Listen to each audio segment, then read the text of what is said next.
Welcome to three of the Pivot Project. Wednesday, it is day 3. Today, we are going over social selling. Now, this is a really exciting topic, and I want you to flip your mindset right now, not to think about it as a scary thing, but just to think about it as an opportunity to have a conversation, to clarify to your audience why you are right for them, and to get excited about putting yourself out there and selling what you have to offer to the world. We have a really exciting worksheet to accompany today's lesson.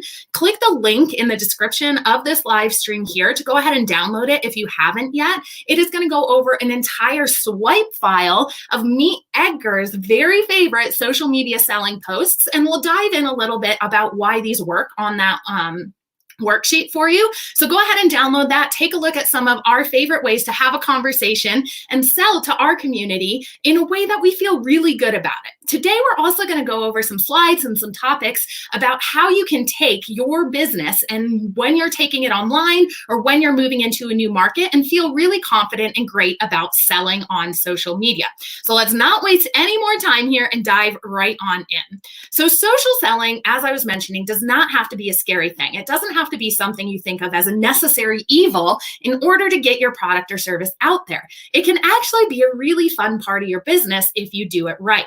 The main thing that I want you to get across in your head is that you're not selling to people. You're not forcing people to buy your product or service. You're selling for people. You're selling in order to solve their problem. And when you can get this in your head, that it's actually going to be your responsibility to sell to them if you have a way to up-level their life, to solve their pain point. If your product or service can get them the outcome that they want in life, you are selling for them, and it is going to be a much easier conversation to have with people on social media if you go into that with this mindset of changing lives for the better, of getting people that outcome and transformation that they want in life. So whatever you're thinking about, a product or service that you bought, a lot of the times it has to do with the person selling it, right? We talk about this concept a lot during the Pivot Project, that people buy from people. It's really important to humanize your brand, and it's really important to think about why you've purchased stuff. So is there someone in your life that whatever they're selling, you want it? Whatever they put out there, you want to go ahead and buy it. When you think to yourself, why them? Why not someone else who offers a product similar? It's typically because they've had a conversation with you where you feel connected on a really personal level. One story that I kind of like to think about this is my boyfriend actually does not love to read books, right? But he has this Twitter feed that he follows all the time who offers him a lot of value, who he feels pretty connected to with the ideas that are being put out there. And he sees this as a way of actually connecting, right?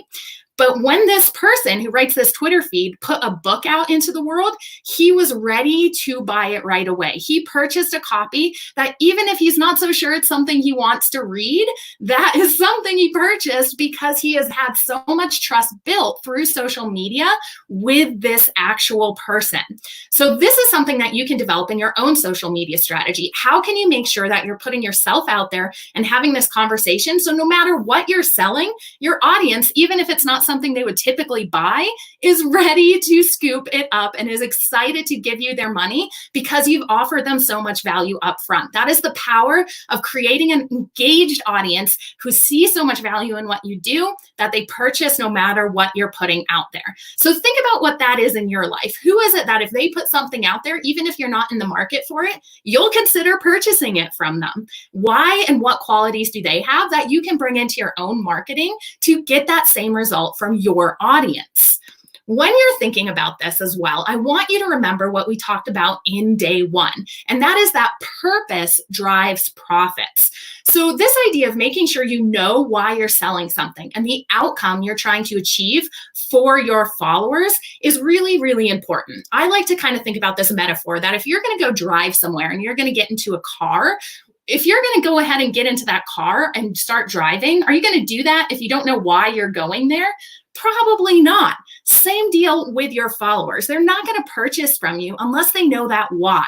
So it goes back to sharing your values and your personality, and to make sure you, as you're constructing your sales oriented status updates, that you have that why in mind. It should be the lens that you filter every piece of copy, every image, every graphic that you create around selling should be filtered through that purpose lens, that why, that outcome, that transformation that your ideal audience wants in their life. And if you have that in mind as you're writing your copy, as you're producing these images, it's going to get that strong emotional bond with people because they can feel the purpose behind it.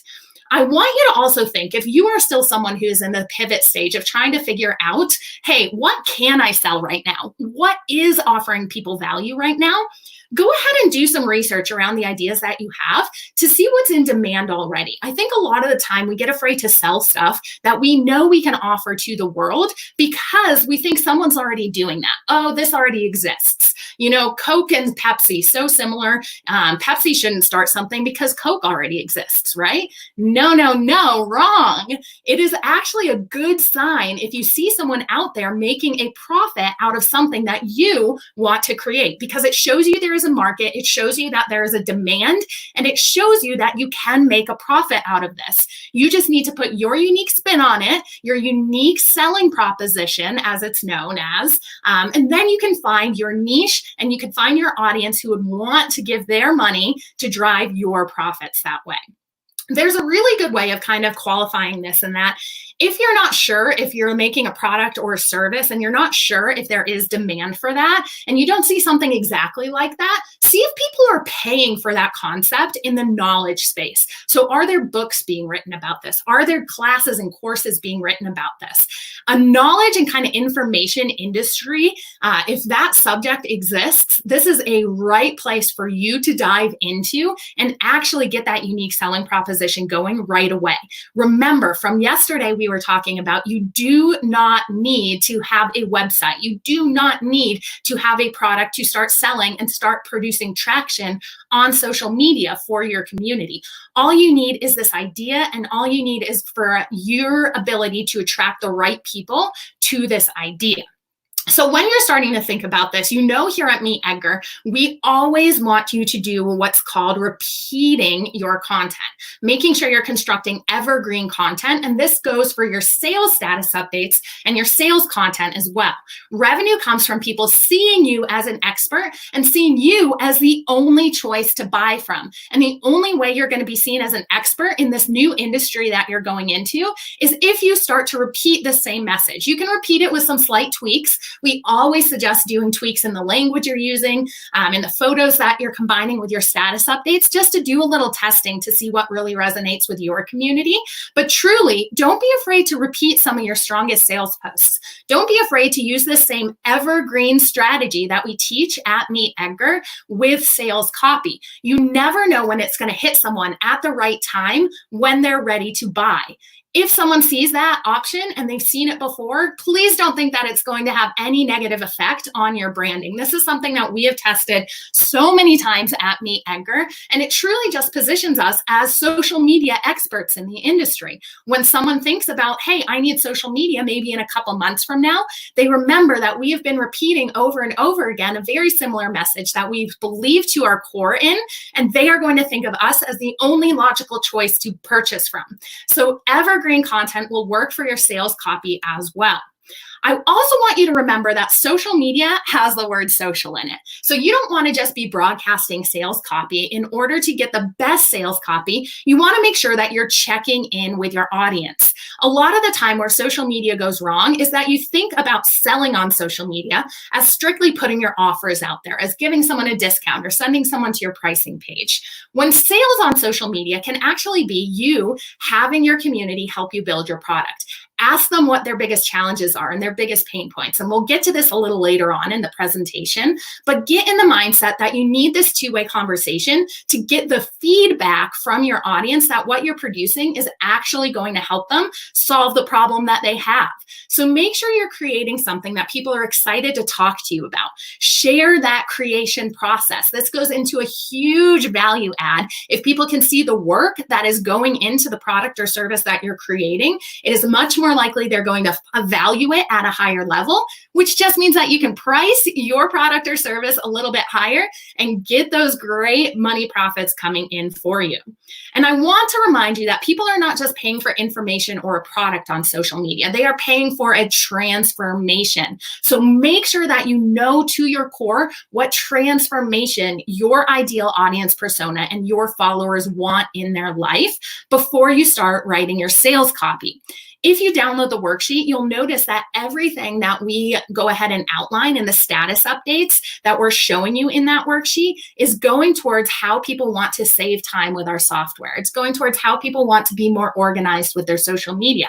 It's not listing things like our features. It's listing the outcomes and benefits and the transformation that they'll have after they go ahead and purchase from us. What are these qualities for you and your business? What are these things that you're hoping to accomplish for people? That what pain points are you hoping to solve for people in order to get them the transformation that they want? I also really want you to have this idea in mind. When you're selling on social media, your product or service is not the hero of the follower who is going to purchase from you.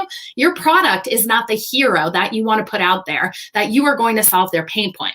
You want to position the person as an empowered hero in their own life who is excited to use your product or service in order to reach their goals. I know it's a subtle shift there, but I'm going to say it again. Your product is not the hero. The person using your product is the hero who is achieving that outcome. This sort of mindset and this copy, if you're positioning the person actually putting that in charge, makes people that much more bonded to the fact that, hey, I can do this. I want to purchase this. And if you're positioning them in that space rather than your product or service, it makes it much more tangible for them to understand the outcome that they're going to have. And we purchase outcomes, we don't purchase products. So I want, first and foremost, for you to start writing your sales copy based on experiences. And this goes back to our lesson 1 where we were talking about making sure you have a strong mission. I wanted to go ahead and put out Starbucks's mission statement here to really start to illustrate this concept. So Starbucks's mission statement is to inspire and nurture the human spirit, one person, one cup, and one neighborhood at a time. Now, this does not have a lot to do with coffee, right? Their mission statement is not to make the best cup of coffee out there. Their mission statement has a lot of experiential aspects to it here, right? They are looking to inspire and nurture the human spirit. That is going to be a much stronger thing to sell than just a cup of coffee. And that's why selling Starbucks is so good at selling coffee, because they put the person at the center of everything they're trying to sell. How can you put the person at the center of your sales strategy? You can learn a lot from coffee. You can learn a lot from selling on social media. If you go ahead and look at some of Starbucks' sales posts, you'll notice that they are not putting coffee front and center saying, hey, come buy this coffee for a discount. They are putting the experience of being able to have this third space for you to come hang out in, to have a community of people at Starbucks there for you. They're putting these experiences in their sales copy over just the features of their coffee. How can you do that in your sales copy?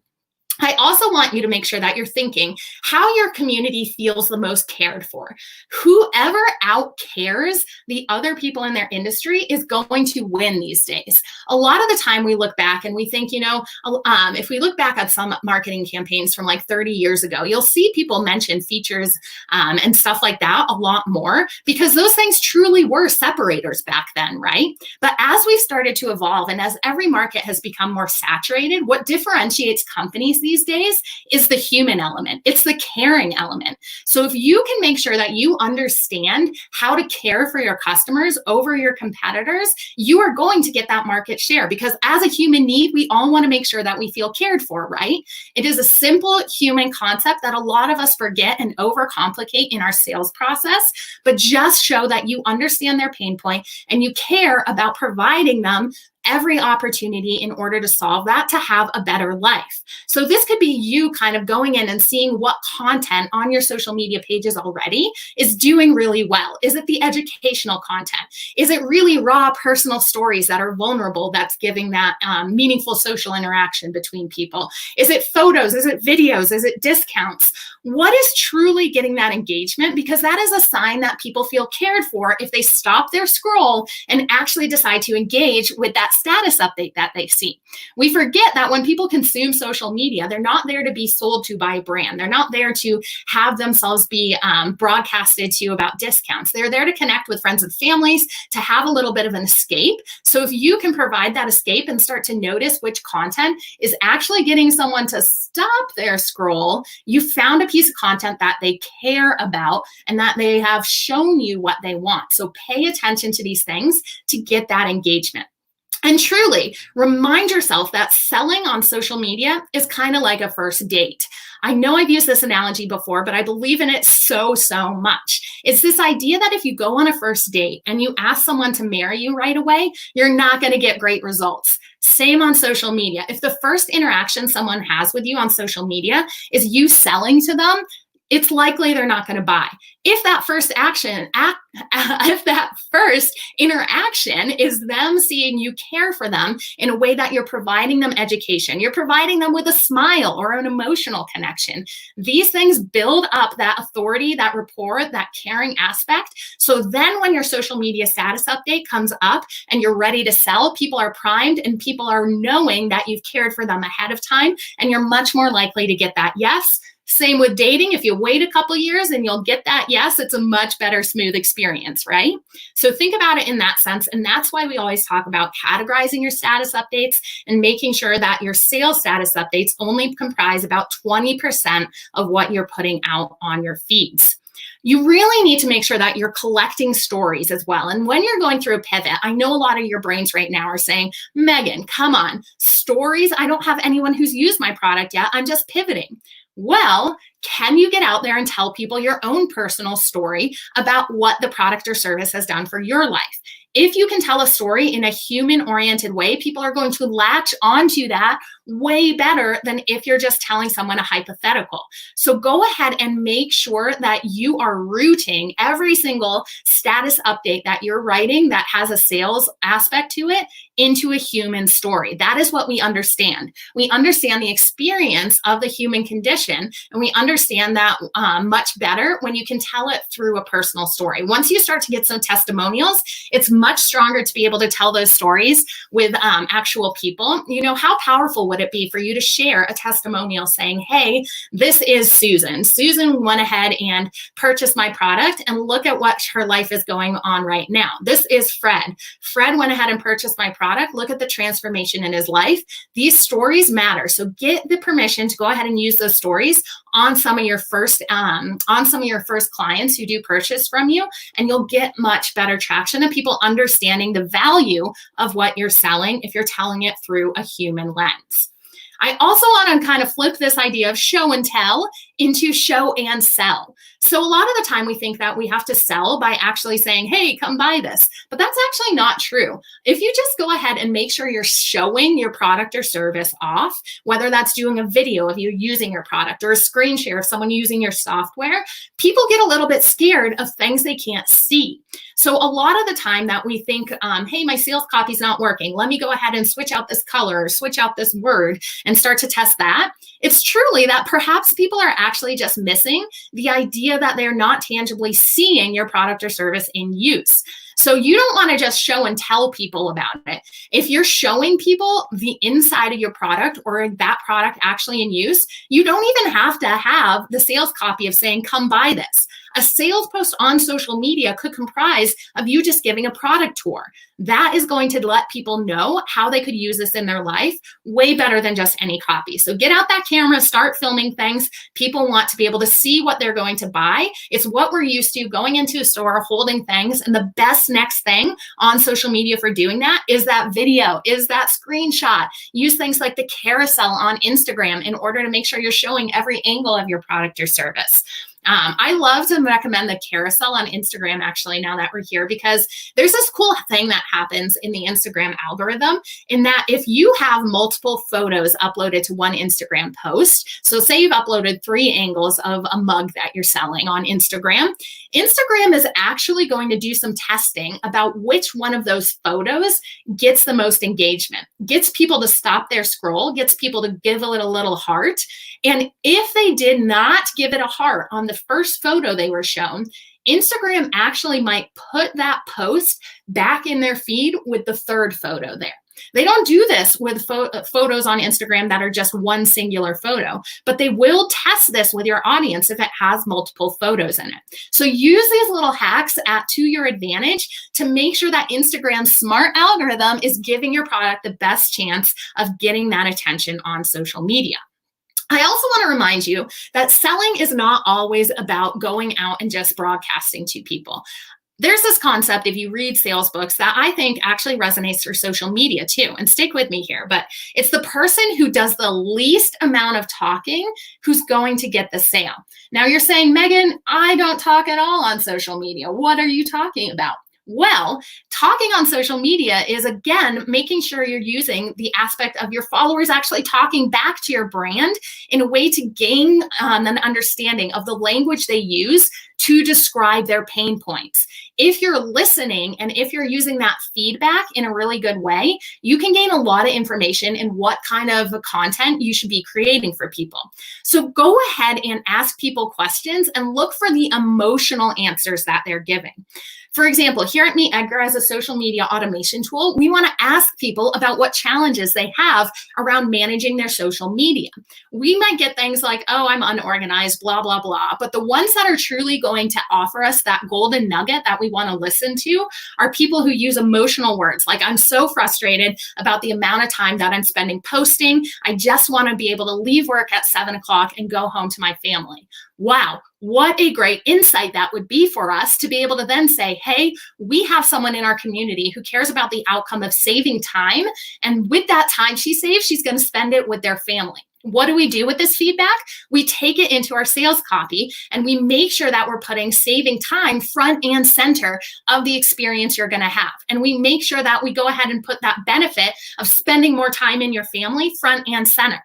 The next thing that will come up in front of someone, they'll feel like we are reading their minds because we listen to our community. And if we've done our job right of attracting a really like-minded tribe on social media, other people will see that and say, oh my gosh, they're reading my mind. Yes, I want that. If they say yes to your status updates, it's likely that they'll say yes to purchasing your product or service. That is the power of listening during selling. And you can do this on social media, even if you're not doing cold calls or cold emails. It's just asking those questions and looking for those emotional answers. And that's going to be a trigger that you should use that in your actual sales copy.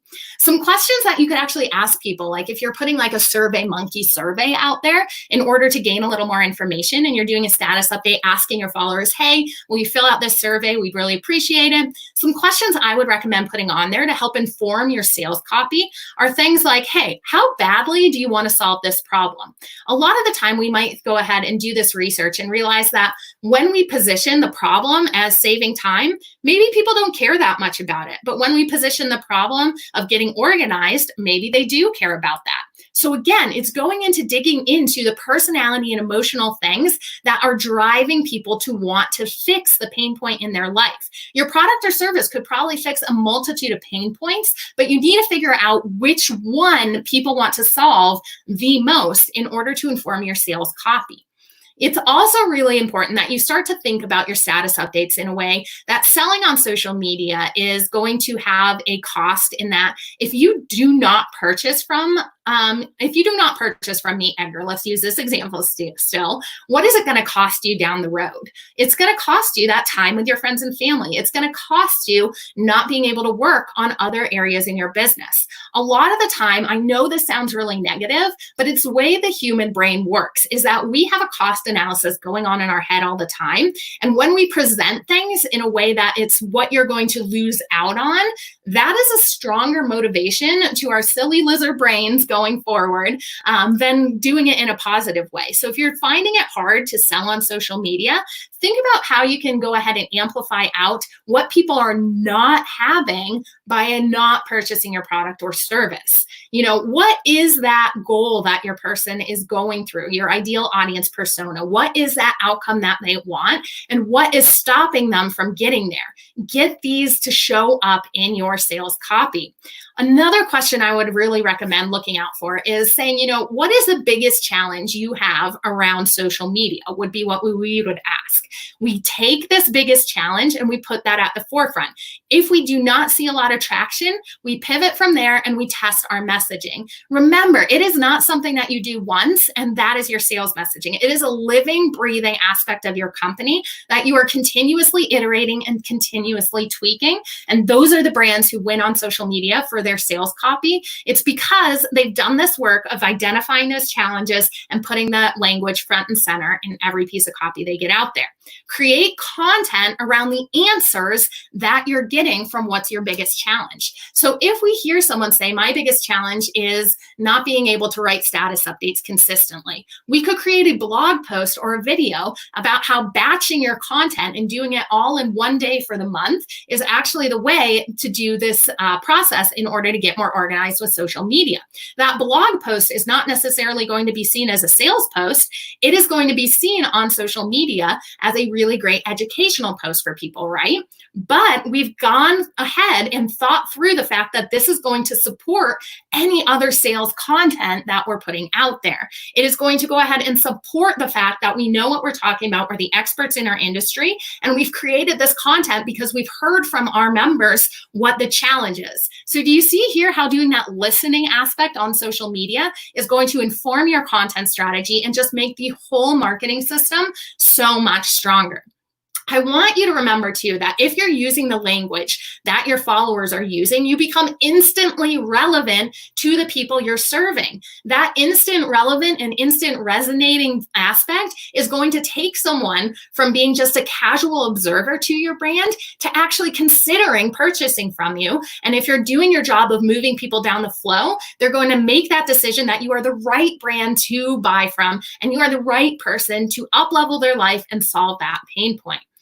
I also really want you to limit any confusion. Go with one marketing message. Test one thing at a time. Because if people see a lot of different marketing messages from you, and if they're seeing, that your product or service saves time, helps them organize, blah, blah, blah, and they get a little bit unclear on the main core message, they're probably not going to purchase from you because our minds have a lot of different cognitive loads going on through the day. And if you can make it super crystal clear what you're selling, and you don't have to make them think at all what they're going to get with the outcome of your product or service because they've seen it multiple times from you. Again, that evergreen strategy, that is going to help them make the decision that much easier.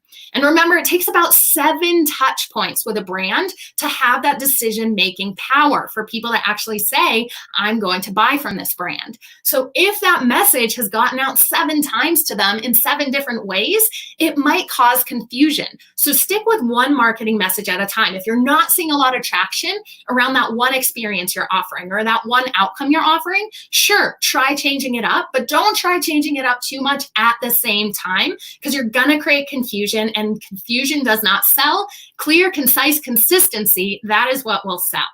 I also want you to remember that you want to help people see what their problem is so that you can present a solution. Again, this is going a little negative, which you know I do not like to do, but if you can go ahead and present them a problem that they're having and remind them that it's a problem, this can be a really great way to present your company as a solution. So much of the time, we almost get so conditioned in our daily life that we forget there might be another way. We forget that we can actually have a better life and a better transformation to have us saving time, to have us being more organized, to have us have more joy in our lives. If you can point out that they have a problem and that their life is not as good as it can be, you're reminding them that they have this pain point that there is a solution to, which is your product or service. So if you're not seeing a lot of traction, try putting in some kind of marketing copy in there that reminds people there's a better way. You can also remind yourself that when you're selling, all you're doing is providing a solution to a problem. You're not forcing people to buy anything. When you're writing your sales copy, focus on the solutions to the problem the person is having, and it's going to be way easier for your brain to get over what's mostly conditioned in us all, which is that selling is bad. Putting yourself out there in that fashion is not a really comfortable thing for a lot of us to do. But when you present it in a solution-oriented way, people are going to grasp onto that. So focus on helping people think through the problem. Focus on having that conversation with people in a way that you're just presenting your product or service and saying, here is one option for you. You can go ahead and purchase from me or not, but go ahead and think through your problem and how you want to solve this, and ask them those questions, listen to what they're saying, present them with all the information, and then it's their decision if they want to purchase from you. So if you're going to do this, I want you to remember, you want to amplify out the good your product or service is going to do someone, not just to the point of right after they purchase from you. You want to amplify this out, how it's going to help solve so many problems in their life, and how it's going to actually be an investment for the future. We all want to make sure we're setting ourselves up for a better future. So if you can amplify that message of good out, it does a lot. On the flip side, you can go ahead and message out what bad is going to happen 3 months from now if you don't purchase from you, right? So if you don't purchase a social media automation tool, 3 months from now, you're going to have lost out on a huge market segment because you haven't been consistently showing up on social media because you don't have time for it. You're stressed out in your business, so you don't have the time and ability to work on the areas that are actually important for moving the needle and the numbers you want to see this quarter. Those things, when you're thinking 3 months out, can be really big motivators for people, and you feel good about saying it. I know you might be saying, Megan, that's kind of a harsh statement, but if you believe that you have a quality product or service and you're putting it out there, it is not a bad thing to remind people because you know it works. So first and foremost, you have to have a product or service that you know works, that can get proven, repeatable results. And then again, you're backed by that really great knowledge that all you're doing is solving people's problems and you're up-leveling their life. So I want you to remember, all you're doing is helping people make a choice. They are deciding whether they want to improve their outcome, whether they want to solve this pain point or not. If you did that, you did a great job selling on social media, and the no's become less scary. We put ourselves out there because it is a hit to our ego when we hear that no, and we just stop putting ourselves out there and selling, because once you get one no, your ego goes into the state that's like, protect, protect. I don't want to go ahead and get another no. But when you can just put it in the sense that, you know what, they are saying no to themselves. They are not saying no to me. It gets easier to continue to put your message out into the world. And I want you to really focus on being an authority of what you're selling and feeling so good about putting it out there. When you are seen as an authority, you are seen as the go-to person and the logical choice to buy from. And repeating your content and repeating that sales message is one way to be seen as that authority. So get out there and start collecting things like no's, because the more no's you hear, you're just getting closer to that yes. One way that I've heard this described before that I really love is if you're selling a lot, imagine what you're selling perhaps is something like a social media automation tool. And the money for someone who's going to buy it is behind 10 different doors. All you have to do is continue to open those doors until you get to that yes. Nothing bad's going to happen until you get to that yes. That is what selling is all about. It is continuing to get out there. Hearing those no's is not going to kill you. It is not going to be a bad thing. Nothing bad happens when you open a door, right? When you get to that yes door, there you go. You've got that momentum and you can keep on going. There's truly no failure when it comes to social media selling. There's only feedback. You are getting feedback that yes, your product or service has traction in the market and people want it, or no, you know what, this isn't for me. This isn't going to solve a pain point. So continue to go and remember that conversations on social media today lead to sales tomorrow. Have a conversation, remember to listen to people, and use the language they're using to guide your content and to guide your sales strategy. Now, I cannot stress enough that the actual worksheet to this lesson here in the status update is one of my favorite pieces of content I think I've created, because we go really deep into the what we actually do at Meet Edgar for our sales copy. So please download that and take a look. It was a blast for me to create, so I'd love to hear your feedback. If you guys are pivoting right now, let us know. We want to share the love around, especially to small businesses right now.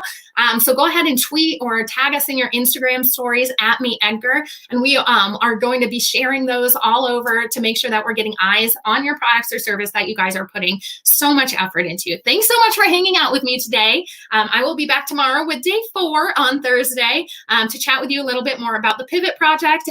Let us know in the comments how this is going. Feedback is always welcome, and I'll see you guys tomorrow. Thanks for hanging out.